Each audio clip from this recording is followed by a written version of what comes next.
So hello guys, आज हम लोग आ गए एक अपना नया चैप्टर लेकर के। ठीक है, चैप्टर तो अपना जेनेटिक्स का, ये मक्खी बैठ रही है बोर्ड के ऊपर। ठीक है, जेनेटिक्स का ही हमारा चैप्टर है। जो मेरा एक चैप्टर था, अगर मैं आपको बताऊं तो, जो ऑनलाइन वाले बच्चे, पहले मैं उनसे बात कर रहा हूँ।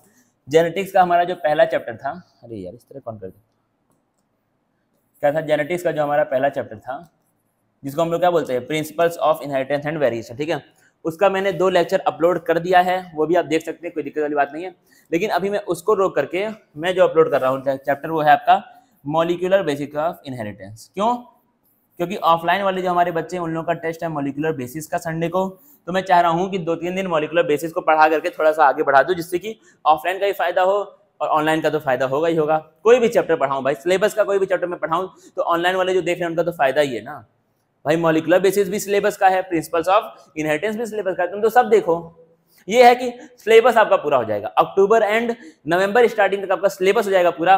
बाकी मैं कुछ पढ़ाऊं कब पढ़ाऊंगा तो मेरी मर्जी है भाई। ठीक है, तो उसके लिए आपको परेशान नहीं होना है। और जो ऑफलाइन वाले बच्चे हैं जो यहाँ पे बैठ के लेक्चर देख रहे हैं भाई, 2-3 लेक्चर में जितना हमने क्लास में हम लोग पढ़ लेंगे संडे तक, उतना मैं यहाँ पर भी पूरा कर दूंगा। ठीक है, तो अगर क्लास में कुछ प्रॉब्लम है तो आप उसको यहाँ पे आके रिवाइज कर सकते हैं 1.5x पे या फिर 1.75x पे। तुम देखोगे तो अगर तुमने क्लास में ध्यान से पढ़ा है तो ये वाला तुम्हारा रिवाइज हो जाएगा। ठीक है, लेकिन अगर क्लास में पढ़ने के बाद तुमको 1x पे देखना पड़ रहा है तो भाई थोड़ा सा दिक्कत है वहां पे। ठीक है, ऐसा मत करो, रिवीजन के लिए तुम इसको यूज करो ना भाई। अगर तुम मतलब क्लास नहीं आए हो, एब्सेंट हो गए किसी वजह से, तो वो एक अलग चीज है, लेकिन आप इसको फिलहाल के लिए रिवीजन के लिए यूज करिए। ऐसा मत करो कि आप क्लास में नहीं पढ़े उसका यहाँ पे आके पढ़ रहे हो, वो कोई सेंस नहीं बनाएगा। अब यहाँ पे देखना एक स्टिकर, यहाँ पे देखना ये molecular basis of inheritance, let's kill this chapter.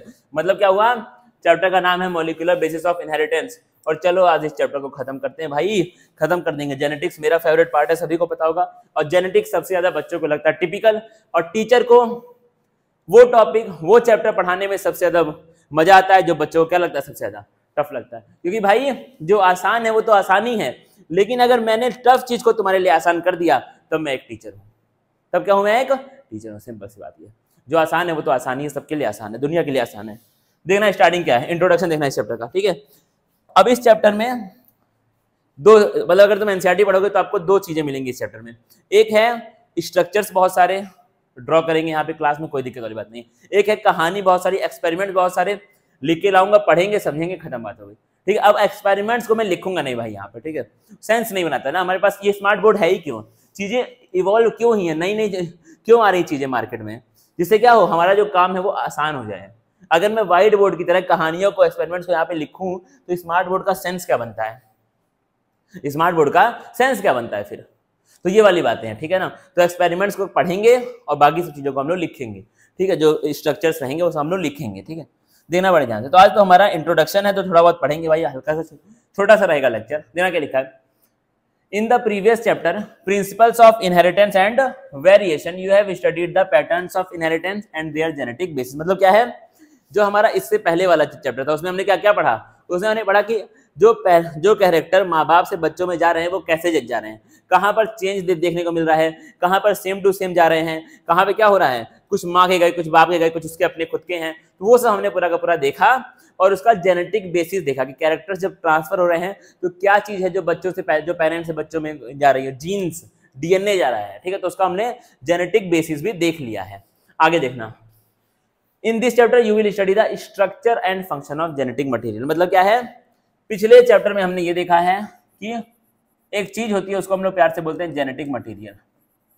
क्या बोलते हैं उसको हम लोग प्यार से, जेनेटिक मटेरियल। यही वो चीज है जो पेरेंट्स से बच्चों में जाता, जो क्या होता है, पेरेंट्स से ट्रांसफर होता है, किसमें, ऑफस्प्रिंग में। किसमें होता है ट्रांसफर, ऑफस्प्रिंग। ठीक है, यही वो क्या है, चीजें जो पेरेंट्स से बच्चों में ट्रांसफर होती है। इतना हम लोग पढ़ चुके हैं पिछले चैप्टर में। अब मुझे इसके बारे में डिटेल में पढ़ना है कि ये कैसे होता है, कैसे बनता है। ठीक है, कैसे ये आपका प्रेजेंट है, फिर इससे कैरेक्टर कैसे हो जाते हैं एक्सप्रेस, वो सब हम लोग को पढ़ना है। ठीक है, तो क्या होता है, क्या चीज थी, वो हम लोग पिछले चैप्टर में पढ़ चुके हैं। वो चीज कैसी है, कौन है, ये हम लोग पढ़ने वाले हैं इस चैप्टर में। देखना बड़े ध्यान से। अब क्या लिखा तुम्हारा, जेनेटिक मटेरियल। ठीक है, तो 2 तरह के जेनेटिक मटेरियल होते हैं, एक हमारा होता है डीएनए, एक क्या होता है हमारा आरएनए। समझना बड़े ध्यान से। डीएनए क्या है, it acts as the genetic material in most organism. मतलब क्या है, ज्यादातर ऑर्गेनिज्म में जो जेनेटिक मटेरियल होता है वो कौन होता है, डीएनए होता है। ठीक है, बात करेंगे हम लोग आरएनए की, तो it act as a genetic material in some virus. मतलब क्या है, जो आरएनए है वो बहुत कम लिविंग ऑर्गेनिज्म में जेनेटिक मटेरियल का रोल निभाता है। लेकिन साइंटिस्ट क्या मानते हैं, बायोलॉजिस्ट क्या मानते हैं, वो मानते हैं दुनिया का जो पहला ऑर्गेनिज्म था, इस दुनिया का जो पहला ऑर्गेनिज्म था उसके अंदर जो जेनेटिक मटेरियल था वो कौन था, आरएनए था। वो कौन था, आरएनए था। इवोल्यूशन के साथ साथ आपका जो आरएनए है वो किस में चेंज हुआ, डीएनए में चेंज हुआ, स्टेबिलिटी के लिए बेसिकली। ठीक है, तो क्या लिखा तुम्हारा, कुछ वायरस जैसे हम लोग बात करें तो एक फैमिली होती है वायरस की, उसको हम लोग बोलते हैं रेट्रोवायरस। जहां हमारा फेमस आता है एचआई वायरस, जहां आता है ह्यूमन इम्यूनो डिफिशियंसी वायरस, वो इसी फैमिली का एक आपका मेंबर है। ठीक है, तो रेट्रोवायरस में भी जेनेटिक मटेरियल कौन होता है, आरएनए होता है। कौन होता है, आरएनए। पढ़ेंगे आगे सब कुछ। फिर क्या लिखा तुम्हारा, RNA mostly functions as messengers carrying genetic information. मतलब क्या हुआ, हमारे बॉडी में जो जेनेटिक इन्फॉर्मेशन को न्यूक्लियस से लेके जा रहा है बाहर राइबोसोम्स के पास, या फिर सेल के बाहर नहीं, न्यूक्लियस के बाहर लेकर के जा रहा है, वो कौन है, आरएनए है। ठीक है, तो आरएनए मैसेंजर का रोल प्ले करता है, जेनेटिक इन्फॉर्मेशन को एक जगह से दूसरी जगह पे लेके जाता है बॉडी के अंदर। आगे देखना, एडिशनल रोल ऑफ आरएनए, और भी बहुत सारे रोल है आरएनए के बॉडी में, सब पढ़ेंगे डिटेल में चैप्टर में। फिलहाल अभी हम लोग इंट्रोडक्शन की बात कर रहे हैं। ठीक है, क्या रोल है, पहले तुम्हारा एडेप्टर का रोल है, picks up amino acid for protein, मतलब क्या है, अमीनो एसिड को उठा करके लाता है, किसके लिए, प्रोटीन के सिंथेसिस के लिए। आगे देखना, असेंबली पॉइंट, मतलब क्या हुआ, act as a part of ribosome for protein, मतलब क्या है, ये एक राइबोसोम के पार्ट के रूप में भी रोल प्ले करता है, किसके लिए, प्रोटीन के सिंथेसिस के लिए। आगे देखना भाईजान, catalytic molecule function as a catalyst in some के, मतलब क्या है, आरएनए कैटलिस्ट के रूप में भी फंक्शन करता है बहुत सारे केस में। जैसे आपका एक एंजाइम है, उसको हम लोग क्या बोलते हैं, राइबोजाइम, जो एक कैटलिस्ट का रोल प्ले करता है। कहां करता है, कब करता है, क्यों करता है, आएगा, पढ़ेंगे। ठीक है, आगे देखो। अब देखो क्रोमोसोम, किसको नहीं पता है भाई, क्रोमोसोम बचपन में 8th 9th 7th 8th 9th 10th class में पढ़ सकते हैं। क्रोमोसोम क्या होता है, composed of 2 types of large organic molecules, proteins and nucleic acid. मतलब क्या है, क्रोमोसोम में 2 तरह के मॉलिक्यूल होते हैं, एक होता है हमारा प्यारा सा प्रोटीन, और एक क्या होता है, हमारा प्यारा सा न्यूक्लिक एसिड। अब देखना, न्यूक्लिक एसिड क्या है, they are polymers of nucleotides. क्या ये आपको ऑलरेडी पता है, यस, क्लास 11th चैप्टर का नाम बता रहा हूं, बायोमॉलिक्यूल। अरे बाप रे, ठीक है, क्लास 11th चैप्टर का नाम बायोमॉलिक्यूल, अगर याद है तो बताना। बायोमॉलिक्यूल में न्यूक्लिक एसिड, बहुत सारे न्यूक्लियोटाइड्स को जब जोड़ देते हैं तो जो बनता है उसको हम लोग क्या बोलते हैं, न्यूक्लिक एसिड बोलते हैं। क्या बोलते हैं उसको हम लोग, न्यूक्लिक एसिड बोलते हैं, एज सिंपल एज दैट। आगे देखो, अब देखना, न्यूक्लिक एसिड भी 2 टाइप के हैं, एक है तुम्हारा डीऑक्सी राइबो न्यूक्लिक एसिड, और एक है तुम्हारा प्यार से राइबो न्यूक्लिक एसिड। 2 तरह के न्यूक्लिक एसिड होते हैं, एक आपका डीऑक्सी और एक कौन है, राइबो। तो मेरी बात क्या थी यहाँ पर, क्रोमोसोम के 2 पार्ट, एक प्रोटीन और एक क्या है, nucleic acid. Nucleic acid 2 type के, डीऑक्सी राइबो और ribo, as simple as that. आगे बढ़ जाएंगे।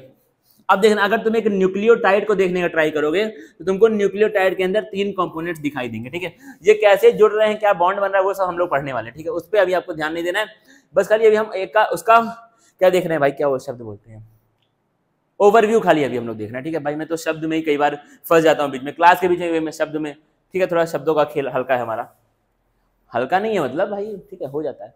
देना क्या लिखा है तुम्हारा, न्यूक्लियोटाइड। तो न्यूक्लियोटाइड के अंदर क्या है, 3 कंपोनेंट्स है, कौन कौन से, सबसे पहला हमारा कौन है, फॉस्फेट ग्रुप है। ठीक है, अब फॉस्फेट ग्रुप कहां से आया है, फॉस्फोरिक एसिड से आया है। कहां से आया है, फॉस्फोरिक एसिड। कहां से आया फॉस्फेट ग्रुप, फॉस्फोरिक एसिड से। इसीलिए क्या करता है, डीएनए को एसिडिक प्रॉपर्टीज प्रोवाइड करता है। तो हमारा डीएनए बेसिक है कि एसिडिक है, क्या है, एसिडिक है। एसिडिक है किसकी वजह से, क्योंकि डीएनए के पास कौन है, फॉस्फेट है। कौन है डीएनए के पास, फॉस्फेट है। आगे देखना, 5 कार्बन का एक शुगर होगा, उसको हम लोग प्यार से क्या बोलेंगे, पेंटोज शुगर। क्या बोलेंगे उसको हम लोग प्यार से, पेंटोज शुगर। ठीक है, अब ये जो पेंटोज शुगर है ये 2 टाइप के हो सकते हैं। अगर डीएनए में पेंटोज है तो क्या बोलेंगे, 2-डीऑक्सी राइबोज, और अगर आरएनए में तो क्या बोलेंगे, राइबोज। अंतर क्या है दोनों में, देखना। डी का मतलब क्या होता है, एब्सेंस होता है। जब भी आपको ये डी वर्ड दिखाई दे तो इसका मतलब समझना कि भाई ये कुछ ना कुछ एब्सेंस के बारे में बोल रहा है। ठीक है, ऑक्सी का मतलब ऑक्सीजन, यानी कि डीऑक्सी पूरे वर्ड का मतलब क्या होगा, एब्सेंस ऑफ ऑक्सीजन। कहां पर, पेंटोज शुगर, जिसको हम लोग क्या बोलते हैं, राइबोज शुगर बोलते हैं। क्या बोलते हैं उसको हम लोग, राइबोज शुगर। तो अगर राइबोज शुगर में, पेंटोज शुगर में कार्बन 2nd पोजीशन पे एब्सेंट है, 2nd पोजीशन, सॉरी अरे क्या बोलो, सेकंड पोजीशन में अगर ऑक्सीजन एब्सेंट है तो उसको हम लोग शुगर क्या बोलेंगे, डीऑक्सीराइबोज शुगर। यहाँ लिखा भी है lacks oxygen at second position hence deoxy, as simple as that. और अगर वही ऑक्सीजन रहेगा तो क्या बोलेंगे, राइबोज बस खाली बोलेंगे, ठीक है। अगर एब्सेंस है तो 2 डीऑक्सीराइबोज, और अगर नहीं एब्सेंस है वहां पर है OH ग्रुप तो क्या बोलेंगे उसको हम लोग, राइबोज, ठीक है। ठीक, ऑक्सीजन मतलब इसको OH की बात कर रहा है भाई यहाँ पर, ठीक है। ऑक्सीजन मतलब आपके OH ग्रुप की बात कर रहा है, ठीक है, हाइड्रोक्साइड बेसिकली। अब देखते हैं नाइट्रोजनस बेस का मतलब क्या है, अ हेट्रोसाइक्लिक नाइट्रोजन कंटेनिंग कंपाउंड, मतलब क्या है, एक हेट्रोसाइक्लिक रिंग होगी। हेट्रोसाइक्लिक रिंग का मतलब क्या है, इस रिंग को ध्यान से देखो, ये तुम्हारा बेस है, ठीक है, नाइट्रोजनस बेस है। अब ये अब तुम ऑर्गेनिक केमिस्ट्री में जाओ क्लास 11th में, टाइप्स ऑफ रिंग होती है, एक होता है होमोसाइक्लिक, एक होता है हेट्रोसाइक्लिक। क्या होता है होमोसाइक्लिक और हेट्रोसाइक्लिक? होमोसाइक्लिक रिंग वो होती है कि जिसमें रिंग के अंदर जो भी एटम्स प्रेजेंट है सारे के सारे एटम्स क्या हो, सेम हो, उसको हम लोग क्या बोलते हैं, होमोसाइक्लिक। अगर एटम सेम नहीं है तो उसको हम लोग क्या बोलते हैं, हेट्रोसाइक्लिक रिंग बोलते हैं। अब इसको देखो ध्यान से, ये कैसी रिंग है, इट इज अ हेट्रोसाइक्लिक, क्योंकि इसमें नाइट्रोजन है और जो ऐसे ही बना हुआ इसका मतलब क्या होता है, कार्बन है। यानी कि इसमें दो तरह के कंपाउंड्स, दो तरह के एटम्स हैं, नाइट्रोजन और कार्बन। आगे बढ़ जाओ, अब क्या लिखा है तुम्हारा, टाइप्स ऑफ नाइट्रोजनस बेस, ठीक है। अब ये यहाँ पर हर एक नाइट्रोजनस बेस का मैं स्ट्रक्चर लेकर के आया हूँ। क्या ये स्ट्रक्चर आपके काम का है? बिल्कुल भी आपके काम का नहीं है। जो काम का है वो यहाँ लिखा हुआ है, जितना काम का है वो यहाँ पे लिखा हुआ है, बस खाली ऐसे दिखाने के लिए कि देखने में अच्छा लगे। कल को अगर तुम नोट्स किसी के सामने खोलो तो लगे कि भाई टीचर ने पढ़ाया है हर एक चीज, ठीक है, डिटेल में गया है टीचर। काम का है तुम्हारे, बिल्कुल भी काम का नहीं है। बढ़ जाओ आगे, प्यूरिन देखना। नाइट्रोजन बेस दो टाइप के, एक है प्यूरिन की रिंग और एक क्या है, पायरिमिडिन की रिंग, ठीक है, देखना पड़ेगा। Double ring structure with nitrogen at position 137 मतलब क्या है, डबल रिंग होती है, मतलब दो रिंग्स होती हैं प्रेजेंट, और उन रिंग्स में जो नाइट्रोजन है वो कहाँ कहाँ पर है, फर्स्ट पोजीशन पे है, थर्ड पे, सेवंथ पे और नाइन्थ पे। देखो ध्यान से, प्यूरिन पढ़ रहा हूं पहले। दो रिंग का स्ट्रक्चर है, नाइट्रोजन कहाँ कहाँ पे है, first position, third position, seventh position और नाइन्थ पोजीशन। ये नंबरिंग कैसे हमने दिया है वो हम लोग आगे पढ़ेंगे, जब इनका स्ट्रक्चर थोड़ा बहुत हल्का सा ड्रॉ करके हम लोग देखेंगे तब, ठीक है। एग्जाम्पल कौन है तो आपका एडनिन और ग्वानिन, यानी कि प्यूरिन रिंग दो तरह की होती है, एक होता है एडनिन और एक क्या होता है, ग्वानिन होता है, ठीक है। आगे देखना, पायरिमिडिन क्या है तुम्हारा, 6 मेंबर्ड सिंगल रिंग। प्यूरिन क्या थी, दो रिंग थी, ये कैसी रिंग है, एक रिंग है, with nitrogen at position first and third, nitrogen first position पे और नाइट्रोजन थर्ड पोजीशन पे। As simple as that, as simple as. ये भाई बेसिक चल रहा है, इंट्रोडक्शन इस चैप्टर का। आगे देखना, डिस्ट्रीब्यूशन। जो साइटोसिन है तुम्हारा वो डीएनए में भी होता है और आरएनए में भी होता है। जो थायमीन है वो कहां पर होता है, डीएनए में होता है। यूरासिल कहां पे होता है, आरएनए में होता है, रिप्लेसेस थायमीन। इसको क्या होता है, 5 मिथाइल यूरासिल, ठीक है। वो तो ठीक है भाई, तुम्हारे काम का नहीं है, केमिकल नेम है, ठीक है। आगे देखना, साइटोसिन दोनों में है, डीएनए में भी है और आरएनए में भी है, लेकिन जो थायमीन है वो बस खाली कहां पर है, बस खाली कहां पर है, डीएनए में है। और आरएनए में थायमीन की जगह पे कौन है, यूरासिल प्रेजेंट है। याद रखना, कुछ बातें आपको पहले से पता होंगी अगर आप आईसीएससी बोर्ड से पढ़े हुए हैं तो, ठीक है। 10th क्लास अगर आपने आईसीएससी बोर्ड से किया तो आपको ये सब बातें पता होंगी, ठीक है, मेरे ख्याल से, जहां तक मुझे लगता है, ठीक है। थोड़ा सा और अपना बाकी है, उसको करते हैं भाई। इंट्रोडक्शन आज खत्म करेंगे पूरा का पूरा, कि उसके बाद हम लोग डिटेल में पढ़ पाए अगली क्लास। देना क्या लिखा है, द डीएनए डीऑक्सीराइबोन्यूक्लिक एसिड। बात करेंगे हम लोग ओवरव्यू की, तो DNA is not only the largest macromolecule but also represent the genetic material of an organism and the molecular basis of heredity। ये लाइन बहुत पावरफुल लाइन यहाँ पर लिखी हुई है, ठीक है, जेनेटिक्स को समझाने वाली लाइन है ये। पहली बात क्या, अगर बात करो डीएनए की, लिखा है not only the largest macromolecule of living organism. मतलब क्या हुआ, सबसे बड़ा मैक्रोमोलिक्यूल जो किसी लिविंग ऑर्गेनिज्म में होता है वो कौन है, डीएनए है। दूसरी बात, it also represent the genetic material. मतलब क्या है, हमारे बॉडी का जेनेटिक मटेरियल कहां पर है, डीएनए में है। And the molecular basis of heredity, वो मॉलिक्यूल, हेरिडिटी का मतलब क्या होता है, कितने बच्चों को पता है, हाथ ऊपर करो, कितने बच्चों को हेरिडिटी का मतलब पता है, पता होगा ना भाई, तो जेनेटिक्स पर क्या होता है, वो प्रोसेस जिससे जो कैरेक्टर्स हैं वो पेरेंट्स से बच्चों में जा रहे हैं, उसको हम लोग क्या बोलते हैं, हेरिडिटी। वो कैरेक्टर को लेके कौन जा रहा है, कौन सा मॉलिक्यूल ये काम करवा रहा है, वो मॉलिक्यूल कौन है, डीएनए। कौन है molecule, DNA. As simple as that. आगे बढ़ जाएंगे, डिस्कवरी देखना कैसे कैसे डीएनए की हुई। सबसे पहला जो नाम आता है किसका, 1869 में फ्रेडरिक मियेशर का। 1869 में कौन है आपका Friedrich Miescher, he first isolated nuclein from the nuclei of pus cell, मतलब पस सेल मतलब तुम्हारा जो WBC आता है बॉडी, ठीक है। तो क्या है बॉडी में से जो WBC आता है उसमें में से आपका जो पस सेल जो होते हैं WBC इसको हम लोग बोलते हैं, उसके अंदर से आपका उसके न्यूक्लियस में से एक सब्सटेंस बाहर निकाला गया, उसको क्या बोला गया, न्यूक्लिन बोला। किसने किया ये काम, फ्रेडरिक मेशर ने किया। 1890 में देना Hartwig proposed that nuclein was responsible for the transmission of hereditary trait, मतलब क्या है ये जो कैरेक्टर का ट्रांसफर हो रहा है पेरेंट्स से ऑफस्प्रिंग में, इसके पीछे कौन बंदा है, इसके पीछे कौन है, न्यूक्लिन है। ये किसने बोला, मिस्टर हार्टविग ने बोला। आगे बढ़ जाओ 1889 में कौन है हमारे ऑल्टमैन आए, ठीक है। ये क्या थे, मेशर के ही स्टूडेंट थे, मतलब मेशर के ही शिष्य थे। Renamed nuclein as nucleic acid due to its acidic properties and discovered the existence of 2 type of nucleic acid. बहुत बड़ा नाम है अल्टमैन। क्या किया था इन्होंने, सबसे पहली बात क्या किया अल्टमैन ने, इन्होंने क्या किया, इन्होंने न्यूक्लिन का नाम चेंज कर दिया, ठीक है। न्यूक्लिन नाम किसने दिया था, न्यूक्लिन नाम दिया था इन्होंने, ठीक है। इन्होंने नाम को चेंज कर दिया और क्या बोला, क्योंकि जो न्यूक्लिन की आपने बात की है सर वो क्या है, एसिडिक प्रॉपर्टी शो करते हैं, इसलिए उसका नाम क्या रख दो, न्यूक्लिक एसिड रख दो। और वो नाम हम लोग आज भी यूज करते हैं, वो नाम हम लोग आज भी यूज करते हैं। और फिर क्या बोला उन्होंने बोला कि न्यूक्लिक एसिड भी 2 टाइप के होते हैं। आगे बढ़ जाएंगे, डीएनए एंड आरएनए, ठीक है। अब देखना 1957 कौन है, Kornberg, he was the first to synthesize DNA in vitro, यानी कि कॉर्नबर्ग वो पहले आदमी थे जिसने डीएनए बॉडी के बाहर लेबोरेटरी में बना के दिखा दिया। कहाँ बना के दिया, लेबोरेटरी में बना के दिया। बीच में थोड़ा सा वीडियो हमारा रुक गया था, इधर सर आए उन्होंने ठीक किया है, ठीक है। सर को मैं चाहूंगा थैंक यू बोलना क्योंकि ठीक कर दिया है, मुझसे ये सब ठीक होता नहीं जल्दी, देना पड़ ध्यान से, ठीक है। थोड़ा सा वीडियो बीच में रुक गया था तो इसलिए मैं चाहता हूँ कि एक बार फिर से 1957 हमारे कॉर्नबर्ग सर के पास हम एक बार फिर से जाएं, ठीक है। कॉर्नबर्ग सर ने क्या किया, उन्होंने जिस डीएनए के बारे में लोग बात करते थे कि भाई डीएनए ऐसा होता है, एक सामान है जो पेरेंट्स से बच्चों में जाता है। पहले तो लोगों ने देखा कि भाई ये बच्चा है, ये उनके पिताजी हैं, दोनों के काफी कैरेक्टर सिमिलर दिखाई दे रहे हैं। क्या दिखाई दे रहे हैं, काफी कैरेक्टर्स सिमिलर। कोई तो चीज होगी भाई जो पेरेंट्स से बच्चों में गई है, वही वाली बात है, उसी को क्या बोला गया, न्यूक्लिन बोल दिया गया, ठीक है। इन्होंने इसी न्यूक्लिन को, इसी डीएनए को कहां बना दिया, बाहर बना दिया। किसने, मिस्टर कॉर्नबर्ग ने, ठीक है। और साथ में एक और बहुत बड़े नाम आया, उनका नाम क्या है, सिवेरो ओकोआ। इन्होंने भी क्या किया, डीएनए आरएनए को आर्टिफिशियल मैन मेड बाहर बना के दिखा दिया। इसके वजह से इनको क्या मिला, 1959 में क्या मिला इनको, नोबेल प्राइज, दोनों को, कॉर्नबर्ग सर को और सिवेरो ओकोआ जी को, ठीक है, दोनों को नोबेल प्राइज यहाँ पे मिला था।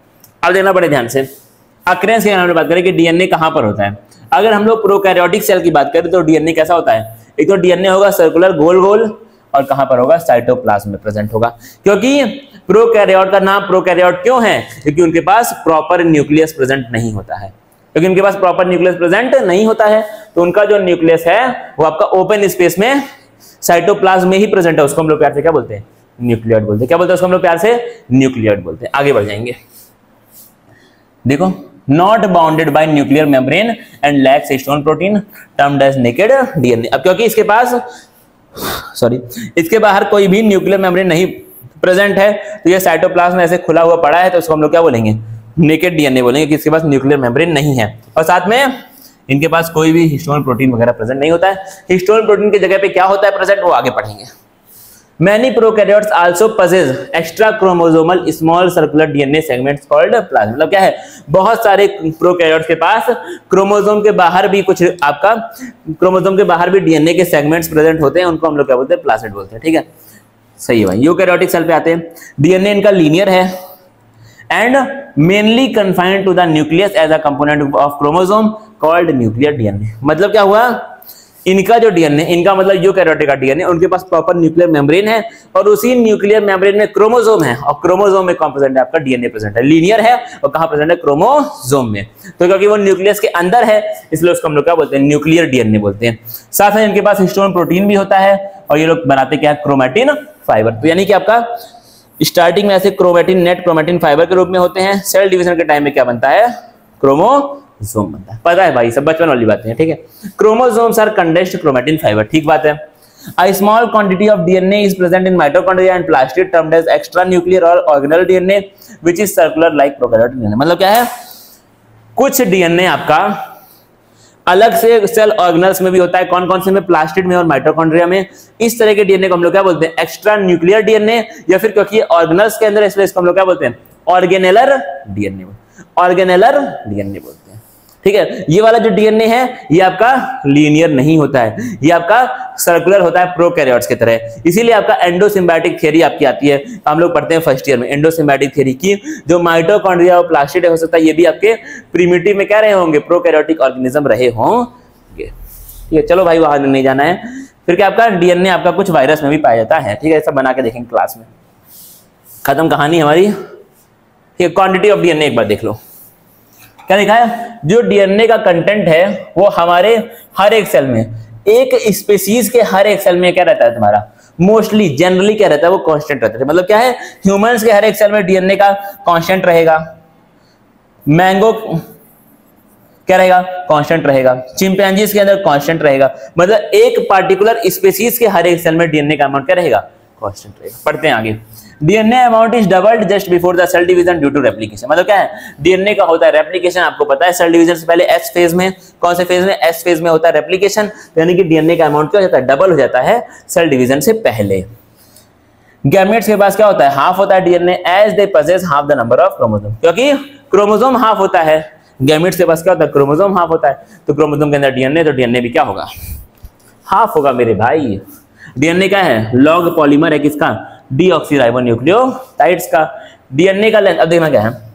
जब हम लोग डीएनए के लेंथ की बात करते हैं तो या तो हम देख ले न्यूक्लियोटाइड्स कितने हैं या फिर कितने बेस पेयर हैं। जनरली हम क्या देखते हैं? हम बेस पेयर्स देखते हैं। ठीक है, जैसे आपका हम लोग बात करें बैक्टीरियोफाज 5x174, ये नाम है बैक्टीरियोफाज का। ठीक है, एक वायरस है जो बैक्टीरिया को इन्फेक्ट करता है। ठीक है, इसके पास अब डीएनए का लेंथ हम लोग मेजर नहीं कर रहे हैं, हम क्या देखेंगे? जितने न्यूक्लियोटाइड्स वही लेंथ, उसी को हम लोग लेंथ का पैरामीटर मान लिए। 5386 न्यूक्लियोटाइड्स। आगे देखना बैक्टीरियोफाज लैम्डा 48,502 बेस पेयर्स देख लिए, वही लेंथ है। एस्चेरिशिया कोलाई 4.6 इंटू 10⁻6 बेस पेयर। बात खत्म।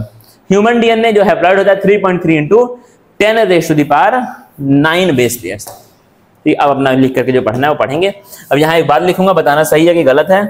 गलत भी हो सकता है, सही भी हो सकता है। ठीक है, यहाँ टाइम देख रहा हूँ। ठीक है, यहाँ टाइम देख रहा हूँ, तुम इससे पहले कुछ फालतू सोचो, मैं यहाँ पे टाइम देख रहा हूँ। चलते हैं भाई।